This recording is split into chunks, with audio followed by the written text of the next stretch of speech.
In late January of 2013, a 21-year-old student from Vancouver stepped off a bus in downtown Los Angeles with a backpack, a journal, and a plan to see California. She called home almost every day, posted online about bookstores and coffee shops, and checked into a budget hotel just a few blocks from Skid Row. 3 weeks later, guests at that same hotel began to complain about the water. It was discolored.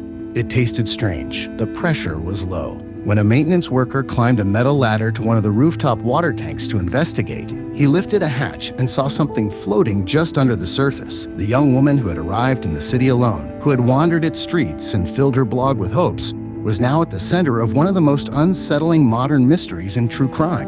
Her final moments had already been recorded by a security camera in a piece of elevator footage that millions of people around the world would eventually watch, pause, and dissect frame by frame. What happened to Elisa Lam inside the Cecil Hotel? And how did a missing person case become a puzzle that, even today, still refuses to fully make sense? Elisa Lam was born on April 30th, 1991, in Vancouver, British Columbia, to immigrant parents from Hong Kong. She grew up in a tight-knit family, helping run a small restaurant and navigating the space between two cultures, Canadian life outside, traditional expectations at home. By most accounts, she was intelligent, introspective, and sensitive. She enrolled at the University of British Columbia, though some reports note that at the time of her death she was not actively attending classes. Friends and family described her as creative and thoughtful, with a particular love for books, fashion, and writing. Online, she kept a detailed presence, first on Blogspot, then on Tumblr under the name Nouvelle/Nouveau. There, she posted about her struggles with depression, quotes from novels, photographs of clothes she liked, and candid reflections about feeling overwhelmed, lonely, and hopeful, often all at once.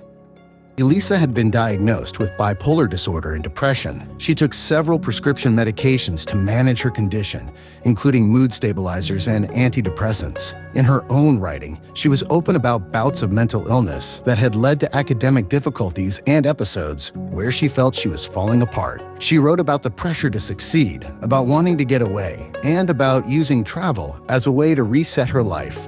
Despite those vulnerabilities, Elisa was not reckless. Her parents later described her as responsible and communicative. On previous short trips, she had routinely called home every day. When she left Vancouver in January 2013 for a solo trip down the West Coast, she shared her itinerary and promised to stay in close contact. Los Angeles was one stop on a longer journey that was supposed to end in Santa Cruz. Her online posts in the days before she vanished show a young woman trying to embrace adventure while still carrying the weight of her own mind. She wrote about shopping, exploring, and feeling a mixture of excitement and anxiety. Nothing in those posts clearly foreshadowed the way her story would end. The place Elisa chose to stay in Los Angeles was not just any hotel. It was the Cecil Hotel, a 14-story building on Main Street, opened in 1927 as an elegant destination for business travelers and tourists. The lobby, with its marble floors and ornate fixtures, still held traces of that original ambition. But by the time Elisa checked in, the area around the Cecil had drastically changed. The hotel stood on the edge of Skid Row, a district known for homelessness, addiction, and crime. Over the decades, the Cecil had gained a dark reputation. It was a place where suicides had occurred, where violent crimes had taken place, and where, at times, notorious criminals had allegedly lodged. Its proximity to desperation and chaos had turned it into a kind of urban symbol, part flophouse, part legend. In the late 2000s, an attempt was made to rebrand part of the property as a budget boutique hostel under the name Stay on Main. Younger travelers on tight budgets could book small rooms or shared hostel-style accommodations, often unaware of the building's long, unsettling history. At the same time, other floors still housed long-term residents living in single-room occupancy units. Inside, the layout of the building was complex. There were elevators leading to multiple sets of floors, fire escapes on the exterior walls, and a rooftop that was supposed to be off-limits to guests.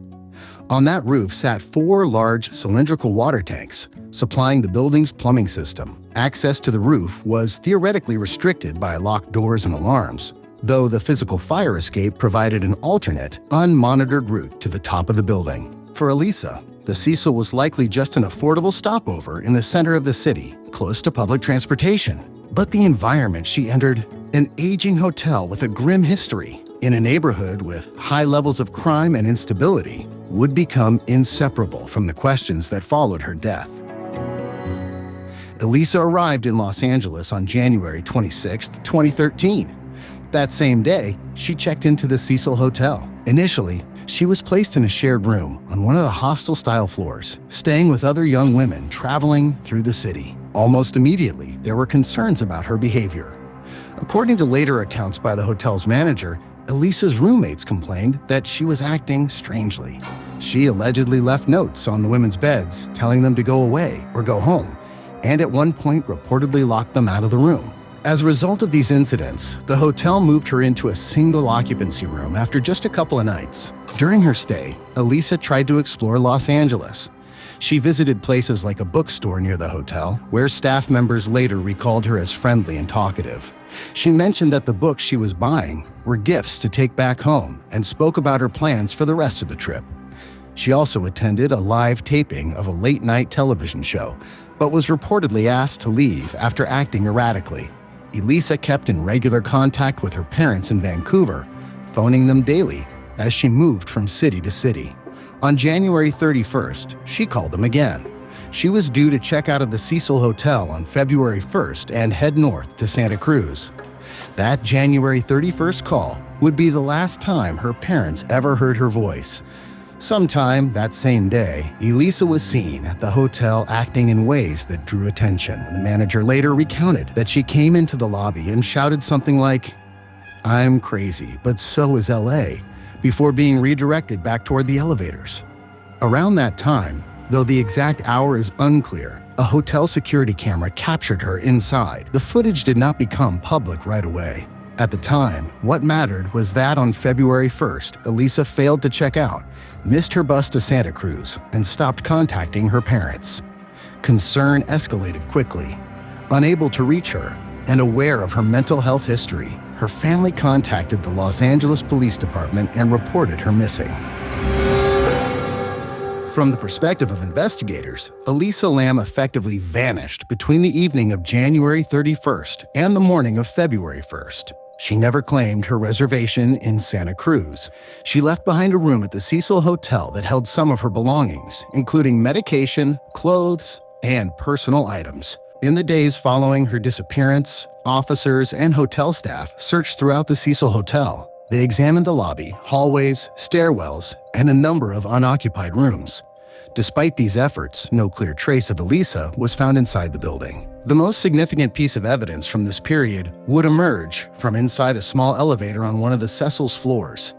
The hotel's CCTV system had captured Elisa stepping into the elevator, pressing multiple buttons, peering out nervously into the hallway, stepping in and out of the car, and making unusual hand movements.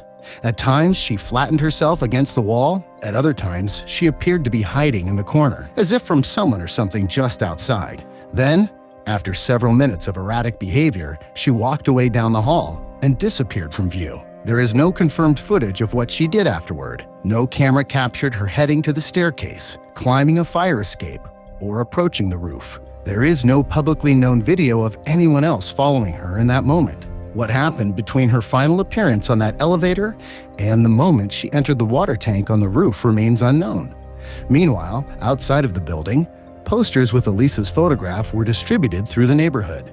Family members flew to Los Angeles and assisted in the search. Online, early mentions of a missing Canadian student began to spread, though the case had not yet reached the level of international attention it would later receive. For hotel guests, life at the Cecil continued with an undercurrent of unease. A young woman had disappeared, apparently from within the building itself, leaving no clear trace of how she had left or whether she had ever left at all. The Los Angeles Police Department opened a missing persons investigation. Detectives interviewed hotel staff, long-term residents, and guests who might have seen Elisa in her final days. They reviewed check-in records, examined her room, and took possession of her belongings, which included her laptop, clothes, medications, and travel documents. Police requested and collected surveillance footage from various parts of the Cecil. Much of this material was routine and unremarkable. One segment, however, stood out: the now infamous elevator video from January 31st. Initially, this footage was analyzed internally. Later, when the case stalled and public help was sought, the LAPD released it to the media in the hope that someone might recognize Elisa or provide useful information. Once the video was broadcast, it quickly went viral. Viewers across the world became armchair detectives, replaying the strange sequence again and again. Some believed she was hiding from a pursuer. Others thought she was experiencing a severe mental health episode. A smaller group suggested that the footage might have been edited or slowed down, pointing to apparent skips in the timestamp and odd door behavior. Within the hotel, investigators conducted multiple searches. They checked Elisa's room for signs of struggle or forced entry and found none. Her valuables were still present. Her medications, according to later reports, appeared to be only partially taken, suggesting a possible pattern of under-medication. Police also searched the roof, though the thoroughness and timing of that search later became a point of criticism and confusion. Access to the roof via interior doors was supposed to be restricted and alarmed, but there was also an external fire escape that ran up the side of the building. Weather officers initially inspected every water tank, opened every hatch, or relied primarily on K-9 units in elevated areas is not completely clear from the public record. Weeks passed with no breakthrough. There were no credible sightings of Elisa outside the building. Her bank accounts and phone records showed no activity. As public interest grew, the lack of answers became increasingly troubling, both for her family and for investigators under scrutiny. Several key pieces of evidence defined the investigation and later public debate. The first was the elevator video. In it, Elisa behaves in a way that is undeniably unusual. She presses multiple buttons rapidly, steps to the side of the control panel, leans out and looks both ways into the hallway, then retreats. She appears to talk or gesture to someone outside the elevator, though no one else is visible on camera. Her movements are, at times, jerky and exaggerated. At one point, she steps outside, moves her arms in a way that some interpret as counting, signaling, or simply flailing. Then she exits the frame entirely. Shortly afterward, the elevator doors close and the car begins to move as if nothing is wrong. The second piece of evidence was Elisa's medical and personal history. Her diagnosis of bipolar disorder and depression, her prescriptions, and her own online writings about struggling with symptoms formed part of the official narrative.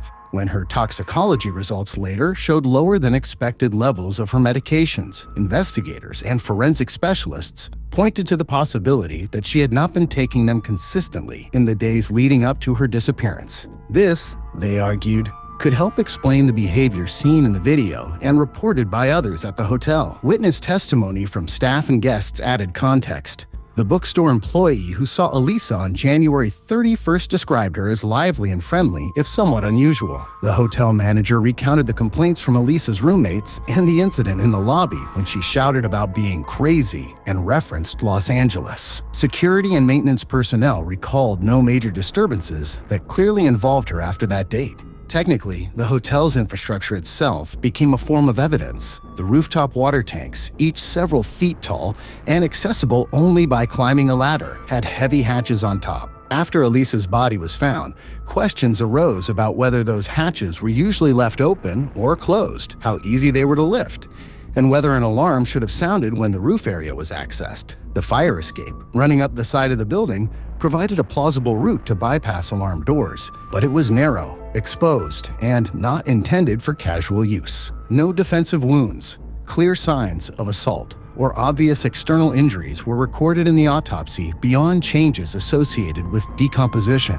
No illicit drugs were found in her system. No note was left behind. There were no verified threats made against her and no evidence of direct involvement by another person that authorities could conclusively prove. The investigation remained a mosaic of compelling clues, frustrating gaps, and interpretive leaps.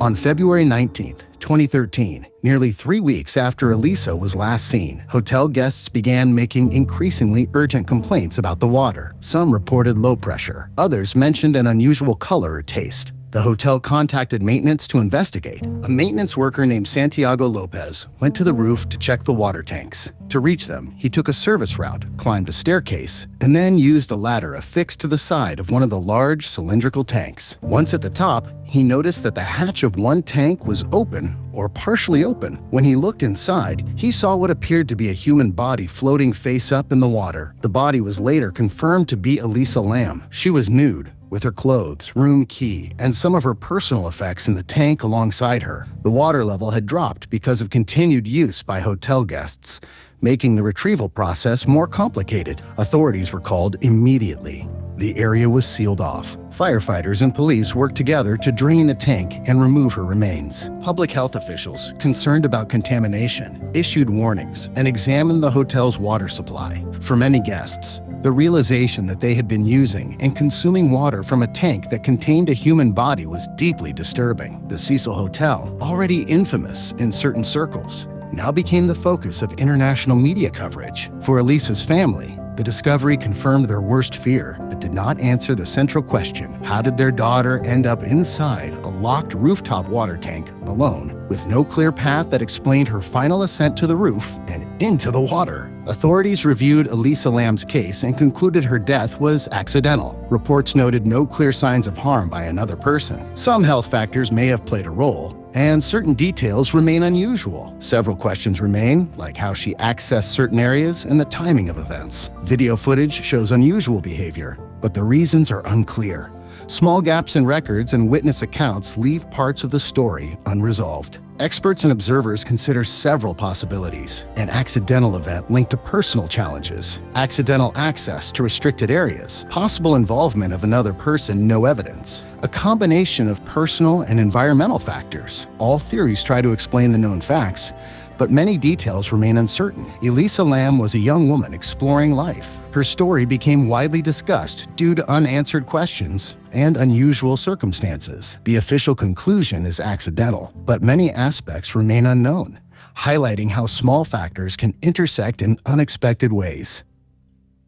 If you want more real cases from the hidden side of reality, subscribe to Black Archives.